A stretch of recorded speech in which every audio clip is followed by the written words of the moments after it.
Yes, welcome back, people. Now, first of all, I have to say a massive thank you, and I mean this, a huge thank you to everybody watching, for everybody that has subscribed. We have now reached 20k. It's amazing to hit 20k, and I don't know what my target really was when I started YouTube, if I'm honest with you. I think everybody always has the kind of targets in their head. I think for me, I was just wanting to put out content and just see where the channel can grow. To hit 20k in the first 2 seasons is just amazing, and something I could only imagine. So thank you all so much for allowing the channel to grow, really, and to support the channel and look at the content growing every single day. I look at where the channel has come from.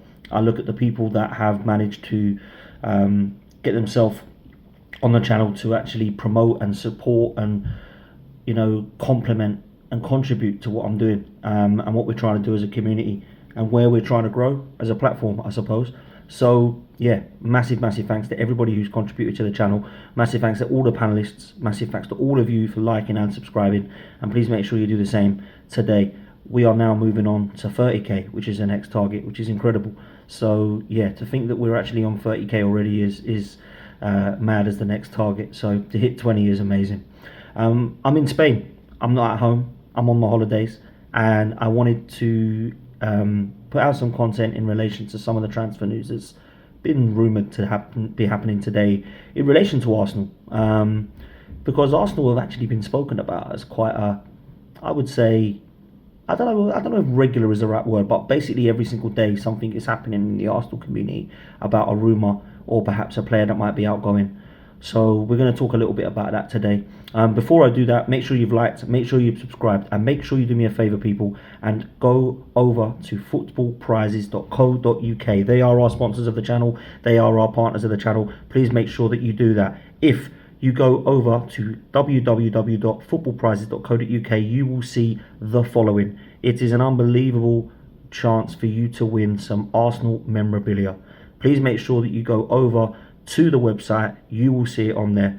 For a minimal price, you've got an opportunity to win a Thierry Henry signed and LED and video reel shirt, and it will be framed. Something for your walls. Whether you're a content creator, whether you're a massive Arsenal fan, whether you've got a room or a studio that you can hang it in, it would be an unbelievable prize to win. So please make sure that you do that. Now, let me state something which I wasn't really aware of until I started to look more into football prizes. It's not just football prizes, people. I understand that's the name of them, but trust me, they've got Silverstone tickets, they've got horse racing tickets, they've got boxing memorabilia. You must go over there. If you're a big sport fan, then please go over to the website and take a look for yourself, but make sure that you are in it to win it. Now, back to the football. Today, Arsenal are linked with Solanke. Solanke, £65 million, they say. Now, I don't think that is an unbelievable amount of money, but I do think it's a lot of money. It's a lot of money for a player who, let's be real, didn't really cut the mustard at Chelsea or Liverpool, wasn't able to get regular playing time with either of those clubs. At a time where perhaps Chelsea and Liverpool, although be it, were fighting at the very top, it wasn't a player that was coming on as a huge impact sub. It wasn't one that was looked at by the fan base as to be the next best thing. And it wasn't really until he started to get regular playing time at Bournemouth that anybody started to look at this guy. Now, I'm not going to sit there and say that he's an unbelievable player. I'm not going to sit there and also say that he's trash. What I will say is that it wouldn't excite me and take me to the next level to think that's what Arsenal need to get us across the line. But just like Ivan Toney, just like Ollie Watkins, just like Gyökeres, just like Sesko, how many of these strikers are out there would? How many strikers are out there right now that would go, boom, that's the guy Arsenal need? I think there's only a couple, and we're talking about unrealistic targets here. Alexander Isak is an unrealistic target because Newcastle say he's not for sale. Harry Kane is an unrealistic target. Let's be real, he's never going to come to Arsenal anyway. Haaland is an unrealistic target. So how many number 9s are out there that you think that is the one for Arsenal? And a lot of people can say that it might be Osimhen, it might be Gyökeres, it might be that it's Sesko, but it's a huge risk either way. We can't be 100% sure that those guys are going to come in and absolutely kill it for Arsenal. So Solanke, what do I like about him? I like his record this season. I like his form. I like the fact that he's got some pace and power. I like the fact that he is a bit of a killer in the box. And I think his finishing has actually been quite underrated and underappreciated this season. He's got good goals. I think he scored, is it 18 to 20 that he scored for Bournemouth this season in all competitions? Maybe someone can check that. I think it's a good signing, potentially. Would you rather have him than Sesko? That's the big question. I think he's very different. I think Sesko at 6'5" possesses a lot more attributes. I think in the air, definitely would be better than Dominic Solanke. I think his potential and his ceiling is probably higher than Dominic Solanke. I think as well, when you look at the Euros this season, him not going, you would question what more he has to do. Okay, Ollie Watkins is there, Harry Kane is there, Ivan Toney is there, so obviously that's the reason as to why he's not gone, but his form this season has been phenomenal. And I think some people would probably look at that and go, does he deserve to stay at home and Toney deserve to go ahead of him? So that's an interesting one. I also think as well, when you look at what Dominic Solanke has done with his link-up play this season, it's actually been pretty good. You know, I speak to Sam quite a lot and Tom quite a lot from Back of the Net podcast. Huge Bournemouth fans. They're a huge fan of Dominic Solanke. They think he's been fantastic this season. And I can see why Arsenal were linked with him. I can see why Arsenal were looking at him. And the rumour is from Sky Sports, funny enough, is that he's rumoured to be on our list. And I don't know how big this list is from Edu and Arteta, but all I do know is that he's on there. 65 million. Is that too much? Is it not enough that what Bournemouth would want? I think it's probably in this market about right, unfortunately. You've got to look at the English tax. You've got to look at where he is in his career. You've got to look at his age and think that he's probably going to be at his best now. I think you've got to look at Dominic Solanke's form and add a few million on that. And, you know, in my mind, I wouldn't really want to be paying any more than 40 million for Dominic Solanke, but I can understand why he'd be more than that. If Kai Havertz is that money, he's probably going to be, because he's young, he's English, and he's on form. So I can kind of understand why that kind of fee is being rumoured. Now, I'm not a huge lover of him. I don't think he's better than Watkins. I don't think he's better than Toney, and I don't think he's better than some of the other options that we've got in terms of Isak and Gyökeres and even Osimhen. Even Sesko, I would say it was probably less of a risk with Solanke because he's scoring in the Premier League. But does he have the potential to go to the elite level? I'm not so sure. And Sesko's rumoured to. Now, I've watched more of Dominic Solanke than I have Sesko, so it would be naive of me to assume that Sesko is going to be this next Haaland-level striker. I've seen some people compare him to Kai Havertz. I've seen some people compare him to Zlatan Ibrahimovic and Haaland. I think it's crazy. I don't think anybody really knows. I don't think anybody's aware of what he's going to be if he does come to Arsenal, Sesko. But Dominic Solanke, I think we have more of an idea. It would be good and nice to see an English striker. But if I'm honest with you, it's not one that I would get excited about. He's definitely not one that's on my list. And if I'm honest with you, I'm more surprised and shocked that we're linked with Solanke ahead of Toney and Watkins. It's not really a player that I've even thought about, if I'm honest with you.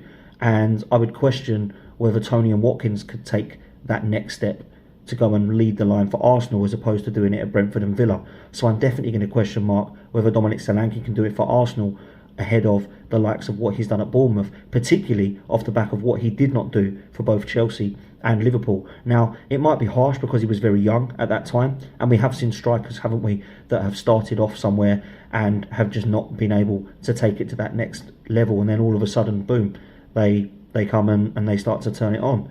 There's a lot of strikers of old that were English that probably could have done it at a higher level, but were not given that opportunity.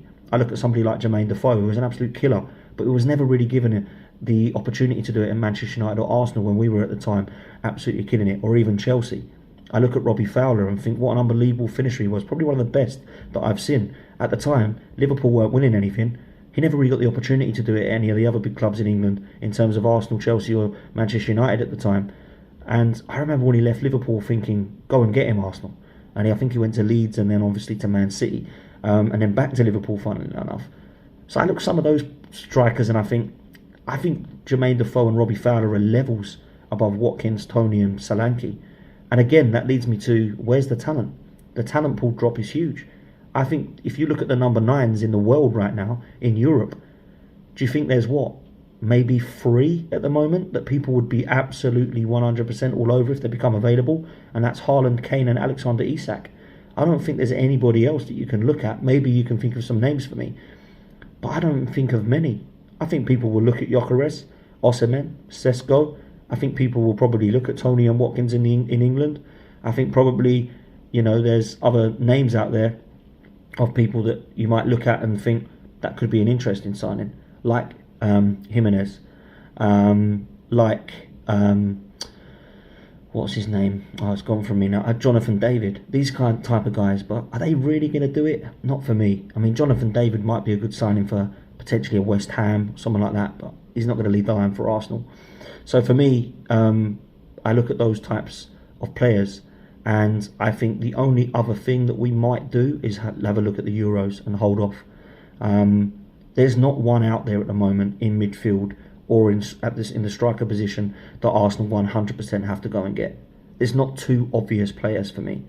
Now, the obvious ones, if there were to be realistic, there is some obvious choices. Bruno Guimaraes and Isak of Newcastle, of course, but that's not going to happen. It's very highly unlikely that De Jong will be a player at Arsenal's disposal. It's very, very hard to think that Arsenal will be linked with an elite centre-forward this summer. And I think we're probably like that in a number of positions, if I'm honest with you. I don't see a Declan Rice out there that's available. I don't see a Jude Bellingham signing happening.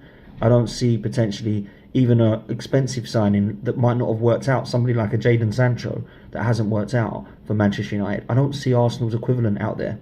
I think you'll probably look at maybe 60 million tops that Arsenal will probably spend on per player this summer.